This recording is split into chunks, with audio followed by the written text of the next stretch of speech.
Bonjour à tous et bienvenue sur la chaîne.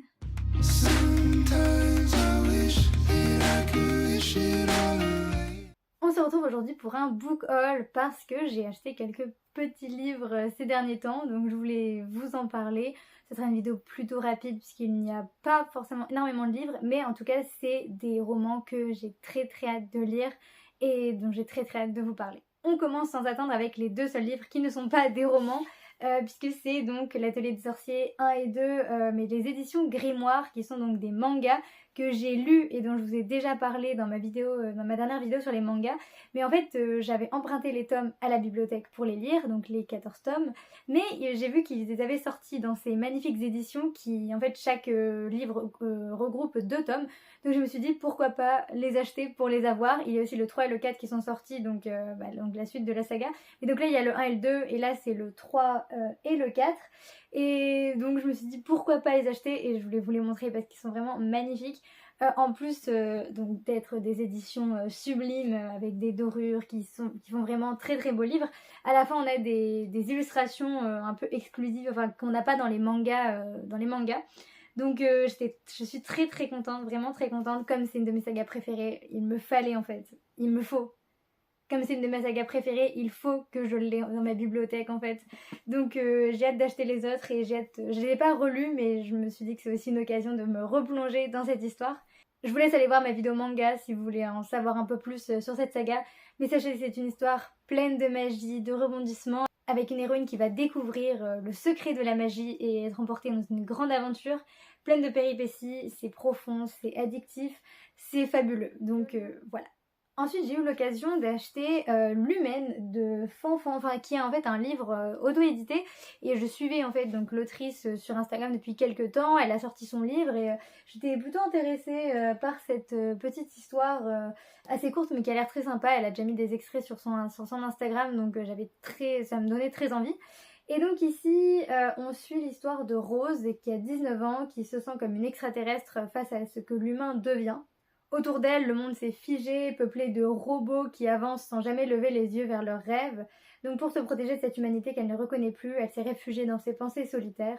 Pourtant derrière ces murs, une étincelle persiste encore, celle de trouver un ailleurs où elle pourrait enfin se retrouver. Elle n'attendait plus rien de personne jusqu'au jour où la vie place Iris sur son chemin, un garçon artiste et rêveur qui ne ressemble à personne. Ensemble, ils quittent les chemins tracés et s'envolent vers une île grecque où tout semble possible. C'est là que Rose écrit le livre qui sommeille en elle, son cri du cœur contre une société qui oublie l'essentiel. Mais ces mots suffiront-ils à rallumer les cœurs avant qu'il ne soit trop tard? Il y a une petite phrase en plus dans le résumé qui dit « Ce roman est le voyage d'une métamorphose, l'histoire d'un amour qui rallume la flamme des possibles et d'une voix qui ose défier le silence d'un monde endormi. » Donc ça a l'air vraiment d'être une histoire un peu philosophique mais très profonde, très humaine, et comme le dit le titre finalement. Et donc il m'intrigue beaucoup, il me tente beaucoup, mais je pense que je vais beaucoup l'aimer pour son côté poétique. Et il a l'air vraiment très sympa, donc j'ai hâte de vous en reparler. Ensuite, c'est un livre que j'attendais, mais avec tellement d'impatience, vous n'imaginez même pas. C'est Dissidente de Toscanori. Parce que aussi Toscanori, je la suis sur Instagram depuis très longtemps. C'est surtout que j'ai les découvertes avec ses recueils de poésie contemporaine, que j'ai toujours beaucoup aimé. Bref, j'ai toujours adoré ce qu'elle fait en fait. Et je suis allée au salon du livre Les Aliénales début octobre, qui m'a permis de rencontrer Toscanori, de faire dédicacer le livre. Je l'avais déjà acheté, mais puisque je l'avais précommandé, tout ça, mais donc j'avais très hâte. En fait, voilà, c'est un livre qui me tente mais énormément, que j'ai envie de lire d'une traite, tellement il a l'air incroyable. Et donc ici on est sur une dystopie.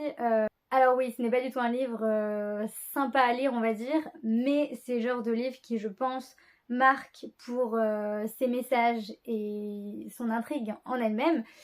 Et donc le résumé commence avec cette petite phrase: depuis l'extinction, naître femme est une exception, des exceptions que la milice traque sans relâche jusqu'à la dernière. On a Joe qui est en fuite. L'état d'urgence démographique, déclaré 30 ans plus tôt lorsque le monde a sombré dans le chaos, a pris un nouveau tournant. Désormais, ce sont toutes les filles de plus de 15 ans qui doivent se soumettre au devoir de procréation pour rejoindre les instituts de natalité. Aucune d'elles n'en est jamais revenue. Pourchassée par les autorités, le seul espoir de Jo est de rejoindre l'Union scandinave, encore libre de toute oppression. Mais son plan ne se déroule pas comme prévu. Pour passer la frontière, elle doit s'allier à Edgar, qui a vécu toute sa vie en autarcie et ignore tout du gouvernement qui fait régner la terreur. d'autant plus que le jeune homme a la fâcheuse tendance à attirer des fugitifs dans leur périple. Acculés, ils risquent le tout pour le tout et n'ont plus qu'un objectif, survivre.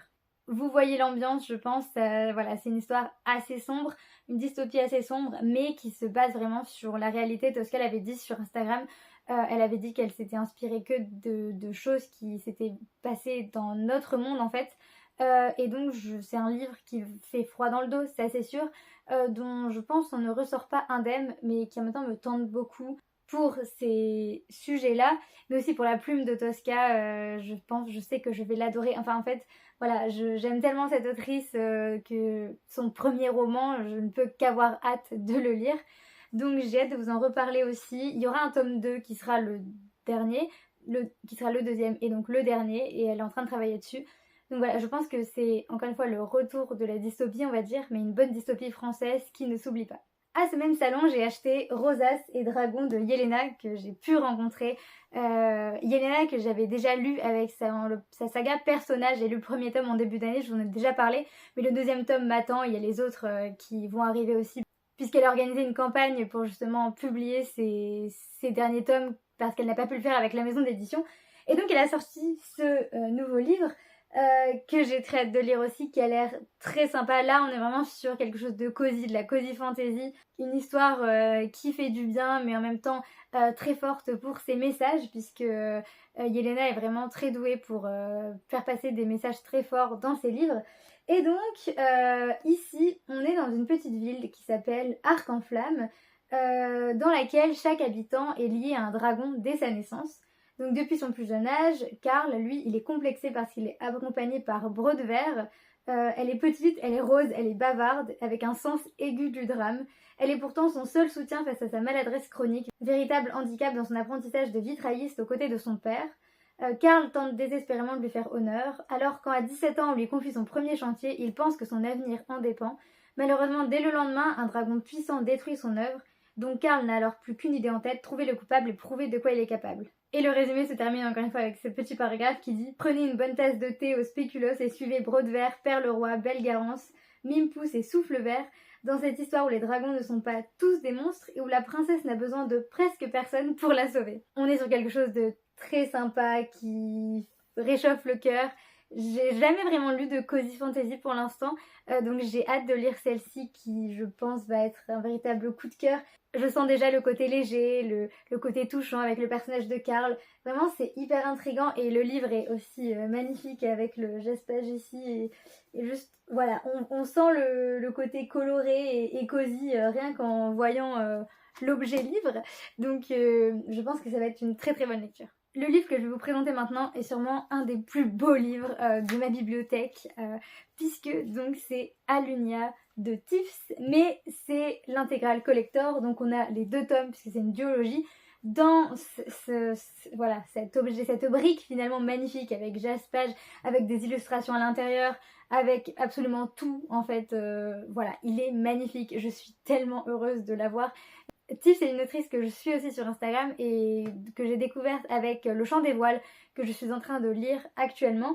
Et donc j'ai vu qu'elle allait sortir cette intégrale donc de sa saga Alunia, qui est une de ses premières sagas. Donc je me suis dit pourquoi pas acheter le collector finalement, puisque la saga m'intéressait aussi. Donc j'en ai profité, je l'ai acheté et j'ai hâte aussi de le lire. Là on est encore sur de la fantasy, de la bonne fantasy. Je pense que ça ne pourra que me plaire. Et je vais redécouvrir le résumé avec vous parce que je l'ai jamais vraiment gardé en mémoire. Je sais juste que ça me donnait bien envie. Donc, alors, Alunia est sous l'emprise du grand oracle. Donc, témoin d'une vision de fin du monde, il décide de tout mettre en œuvre pour empêcher son accomplissement. Tout, y compris contrôler l'intégralité de la population grâce à un verrou mental. Et c'est au milieu de cet empire en déclin que Léa, pourtant morte foudroyée sur Terre, rouvre les yeux. Perdue, pourchassée par une civilisation qu'elle ne connaît pas, elle n'a pas d'autre choix que d'accorder sa confiance aux membres de la rébellion et à Zam, leur énigmatique leader. Bienvenue sur Alunia, où les âmes tendent à recéler de mystérieux pouvoirs qui, mal utilisés, engendrent de terribles conséquences. Très intriguant, très mystérieux, mais moi ça me tente déjà beaucoup. Je sens le coup de cœur encore une fois, et puis j'adore la plume de Tiffs, comme déjà je sais que c'est une valeur sûre, et puis la beauté du livre fait aussi que j'ai bien envie de découvrir cette histoire. mais ça a l'air vraiment d'être une très bonne saga de fantasy, très bien imaginée. Donc j'ai aussi hâte de vous en reparler. Le dernier livre, ça sera sûrement un de mes plus gros coups de cœur, je le sais, je le sens, en tout cas je l'espère. C'est Every Exquisite Thing de Laura Steven, que j'avais déjà vu passer peut-être une seule fois sur les réseaux sociaux, mais il m'avait tout de suite interpellée, mais j'avais un peu oublié son existence, j'avais pas forcément eu l'occasion, en tout cas de l'acheter, de le voir. Et la dernière fois, je l'ai vu en rayon et tout de suite, je me suis dit qu'il fallait que je l'achète parce que voilà, il m'a encore plus interpellée puisque là je l'ai vu sous mes yeux. Donc j'ai extrêmement hâte de le lire, mais je pense que c'est un livre qui ne laisse pas indifférent. Puisqu'on est sur une réinvention, une réécriture du portrait de Dorian Gray, mais version moderne. Donc la petite phrase pour donner envie sur la 4e de couverture, c'est la quête pour la beauté peut être mortelle, évidemment. Et on va donc suivre Penny qui a été admise à la prestigieuse académie de théâtre Dorian. Donc Penny touche enfin son rêve du doigt, monter sur les planches. Mais dans ce monde où l'apparence est reine, elle est terrifiée de ne pas être à la hauteur. Lorsque son mentor lui parle d'un peintre capable de figer son apparence pour qu'un portrait vieillisse à sa place, elle y voit l'opportunité de se libérer de son obsession du miroir pour se consacrer corps et âme à son art. Seulement les précédents modèles du peintre sont brutalement assassinés les uns après les autres. Alors que son temps devait lui être infini, Penny n'a désormais plus une seule seconde à perdre. Elle doit trouver le meurtrier, coûte que coûte. On retrouve l'ambiance qu'on a dans le portrait de Dorian Gray, cette idée de la peinture qui vieillit à la place donc de la personne humaine. Il y a le petit côté enquête avec l'assassin que je trouve très intéressant et je pense que ça va faire en sorte aussi que le livre tient en haleine. Mais voilà, rien que ce résumé me donne envie de dévorer ce livre. Ça a l'air mais excellent. J'ai hâte de voir comment toutes ces thématiques vont être traitées, comment en fait finalement le portrait de Dorian Gray va être revisité dans cette histoire. En plus, pour donner un peu l'ambiance encore une fois, on a des trigger warnings qui sont indiqués au début qui m'en font peur. Je dis ça quand même en rigolant, mais ça donne vraiment une idée de ce qu'on va trouver dans le livre, en tout cas de l'atmosphère qui va être créée, qui va être dépeinte. Mais en même temps, je trouve que c'est l'atmosphère parfaite pour ce genre de livre, puisque ça rappelle le portrait de Dorian Gray, tout simplement.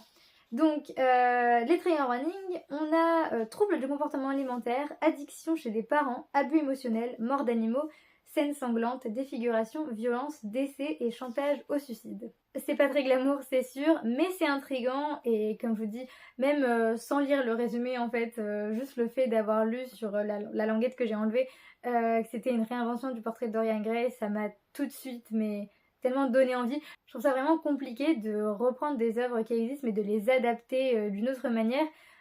C'est toujours intéressant je pense, et puis là comme voilà c'est version moderne et je pense que l'autrice met aussi sa patte en fait dans cette histoire, donc j'ai hâte de voir ce que cette histoire va me réserver. Donc encore une fois ça sent le coup de cœur et j'ai très très hâte de le lire. Voilà pour ce book haul, je suis très contente d'avoir pu vous parler de ces livres, il me tarde de tous les lire évidemment. Si jamais vous les connaissez, vous les avez lus, n'hésitez pas à me le dire en commentaire pour me donner votre avis, moi ça m'intéresse toujours. Et si jamais vous voulez partager vos derniers achats, n'hésitez pas non plus. Voilà, je suis très contente d'avoir acheté tout ça et puis de vous en parler aujourd'hui. Et sur ce, je vous dis à la prochaine dans une prochaine vidéo. Salut!